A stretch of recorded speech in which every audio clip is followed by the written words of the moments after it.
Hey everyone, I'm Jessie, an American living in the Philippines. Welcome back to my channel about travel and living here. I used to be what you'd call a planner.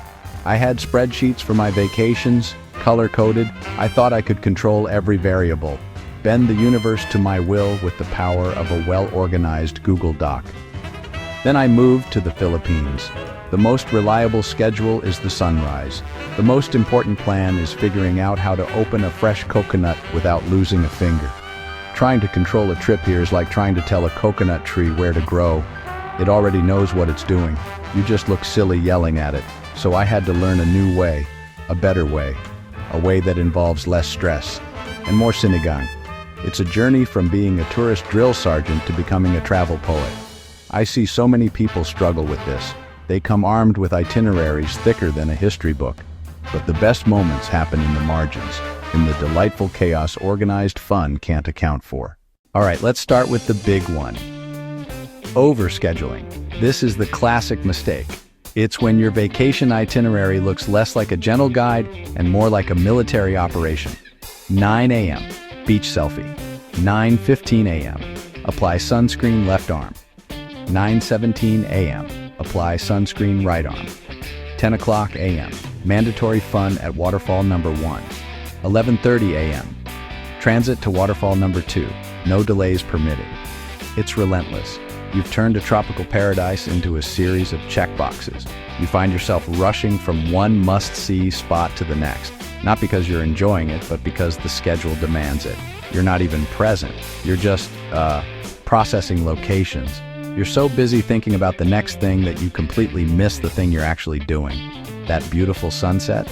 Sorry, can't enjoy it. We're scheduled to be at the authentic restaurant in 7 minutes, and Google Maps says there's traffic. It's madness. You end up treating your travel companions like employees you're about to put on a performance improvement plan. Come on, guys. We're falling behind on our relaxation quota. You've planned so much fun that you've squeezed all the actual joy out of it. You even start scheduling your bathroom breaks. Okay, 4-minute window for a bio break between the souvenir shop and the historical monument. Let's move, people. So what's the fix? It's beautifully simple. Instead of a minute-by-minute assault on your senses, pick just 1 or 2 must-do activities for the day.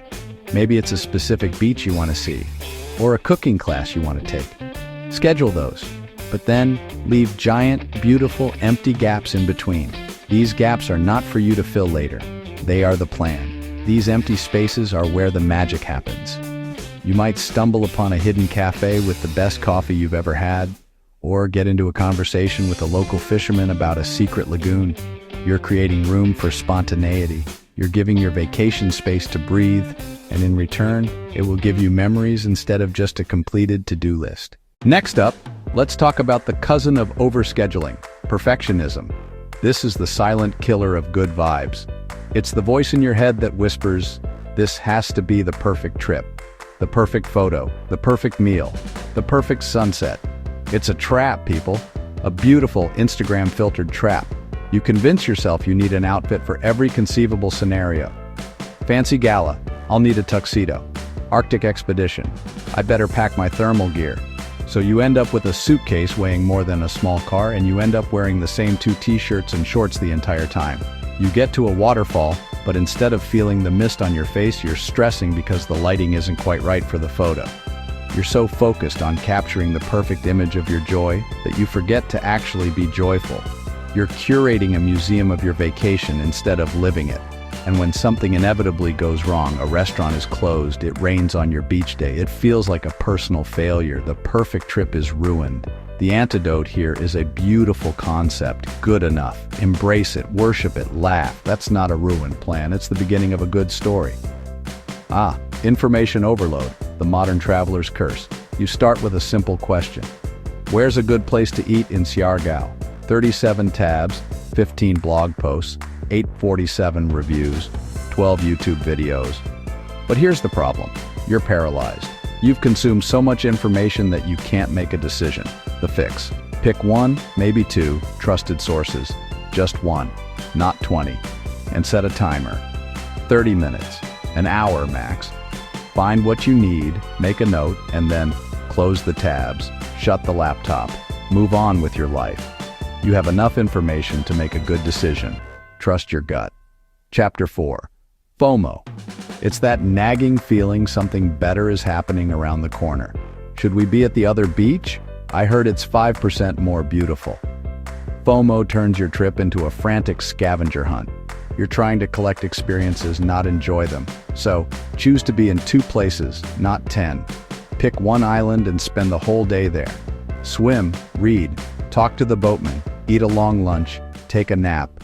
Actually inhabit the place. Chapter 5. Okay, let's talk about money. Specifically, rigid budgeting anxiety. Being responsible is good, of course. But there's a line. On one side, smart budgeting. On the other, sweating every single peso and ruining your vacation. It's a paradox.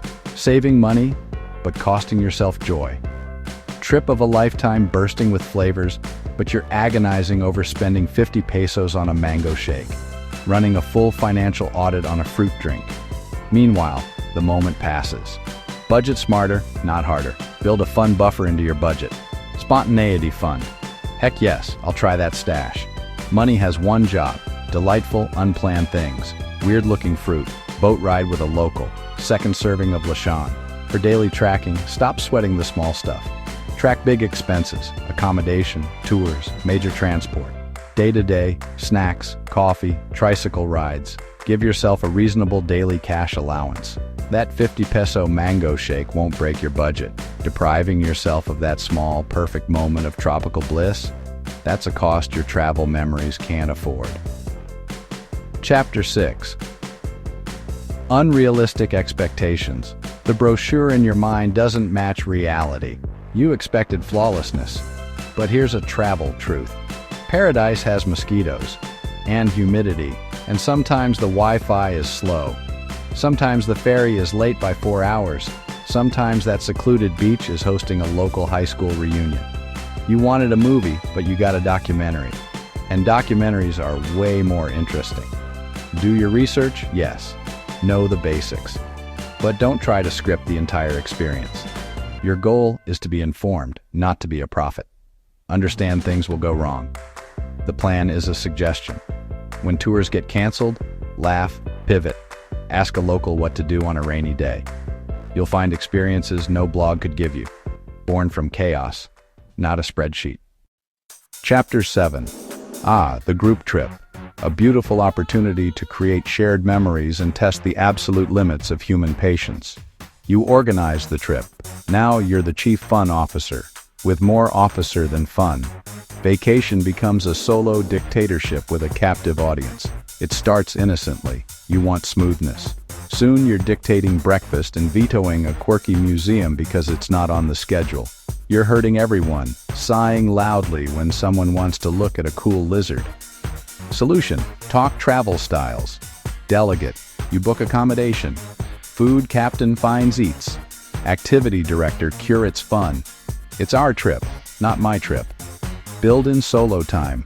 Let the museum lover go to the museum while the beach bum hits the beach.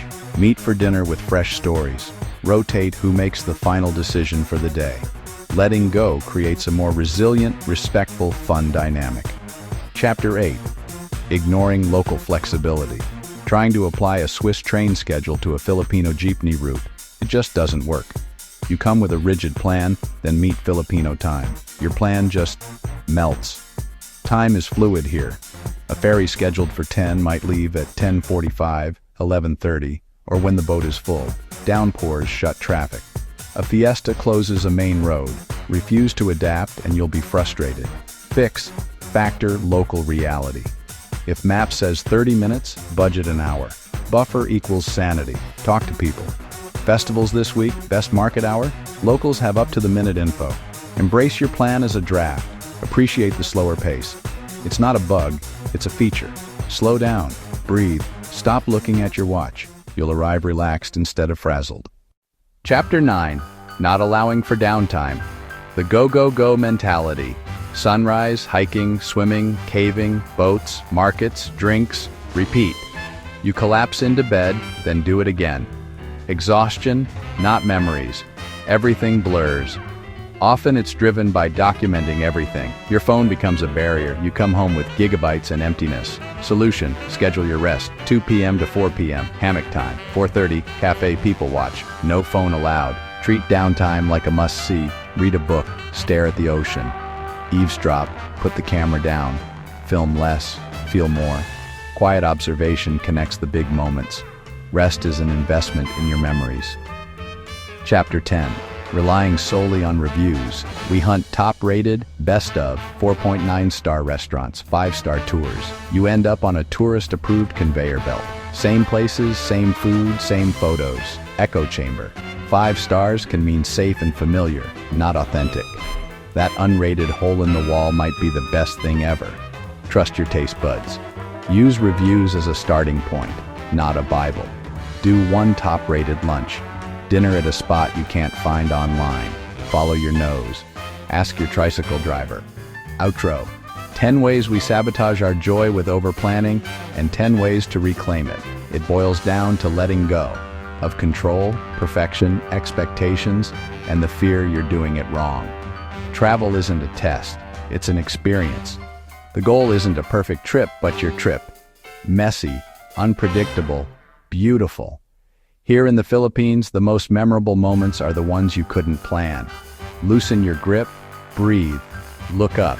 If you like this, hit subscribe, and remember, friends, know that you are valuable and that you matter. God bless and peace.